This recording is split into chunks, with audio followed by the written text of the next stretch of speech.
हिमाचल की हार से बीजेपी में नड्डा के खिलाफ नाराजगी। बीजेपी अध्यक्ष जेपी नड्डा को छोड़ना होगा हिमाचल। हिमाचल में बीजेपी की हार का कसूरवार कौन है, उठ रहे हैं सवाल। रास्ते के कांटे साफ करने के चक्कर में सत्ता से हाथ धो बैठे जयराम। नड्डा और जयराम ने तैयार की थी हिमाचल चुनाव के लिए रणनीति। हिमाचल प्रदेश में बीजेपी की कोई रणनीति काम नहीं आई, जबकि हिमाचल बीजेपी के राष्ट्रीय अध्यक्ष जेपी नड्डा का गृह राज्य है।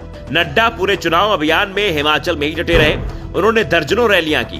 पूरे चुनाव अभियान की गोटियां उन्होंने सेट की। चुन चुन कर अपने विरोधियों किनारे लगा दिया। जयराम ठाकुर का रास्ता पूरी तरह से साफ कर दिया। विधानसभा चुनाव में प्रेम कुमार धूमल और शांता कुमार जैसे बीजेपी दिग्गजों को घर पर ही बैठा दिया गया।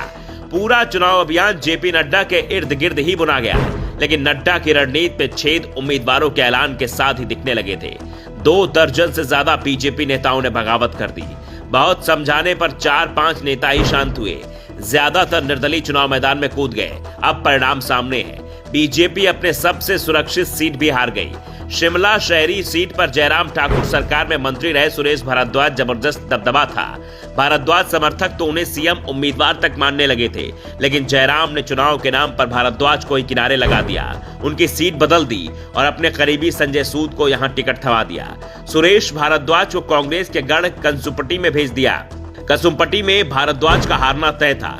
इसके सहारे जयराम ठाकुर ने उनकी सीएम दावेदारी को पूरी तरह से खत्म कर दिया, लेकिन भारद्वाज को किनारे करने के चक्कर में बीजेपी शिमला सीट भी हार गई। 4 बार से जिस सीट पर बीजेपी जीतती आ रही थी, वहां बड़े अंतर से कांग्रेस जीत गई। कांग्रेस ने सिर्फ शिमला शहर की सीट ही नहीं जीती, बल्कि पूरे जिले में ही क्लीन स्वीप कर दिया।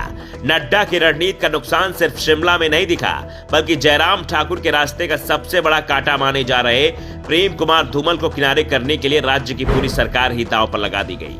हिमाचल प्रदेश के टिकट वितरण को लेकर जब बैठक हुई तो साफ हो गया कि हिमाचल प्रदेश के लिए बनाई गई समिति, जिसमें नड्डा और जयराम समर्थकों का ही दबदबा था, उसने साफ कर दिया कि वो धूमल के टिकट पर विचार नहीं करेंगे। धूमल को टिकट चाहिए तो हाईकमान से बात करें।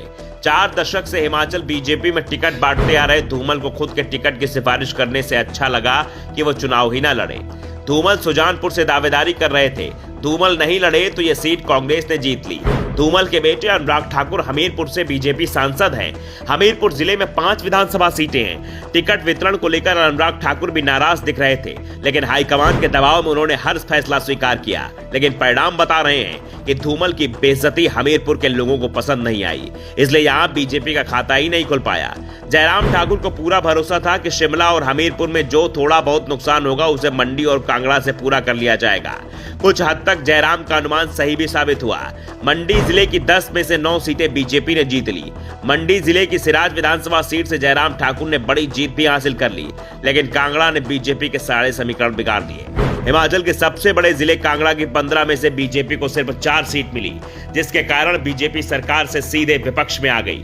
धूमल को निपटाने के चक्कर में अब जयराम ठाकुर की सरकार ही निपट गई और अब मुसीबत बीजेपी के राष्ट्रीय अध्यक्ष जेपी नड्डा के सामने खड़ी हो गई है। जेपी नड्डा हिमाचल प्रदेश से राज्यसभा सदस्य हैं। राज्यसभा सदस्य का उनका कार्यकाल 2024 में समाप्त हो जाएगा और हिमाचल प्रदेश में जो स्थिति बनी है उससे साफ है बीजेपी हिमाचल में राज्यसभा सीट नहीं जीत पाएगी। ये सीट अब कांग्रेस के हिस्से में जाएगी। ऐसे में या तो जेपी नड्डा को लोकसभा चुनाव लड़ना पड़ेगा, जो मुश्किल ही दिख रहा है, या फिर नड्डा को हिमाचल छोड़ना पड़ेगा। उन्हें किसी और राज्य से राज्यसभा भेजना पड़ेगा और संकेत यही है कि नड्डा को हिमाचल ही छोड़ना होगा। ब्यूरो रिपोर्ट, द नव दर्पण न्यूज।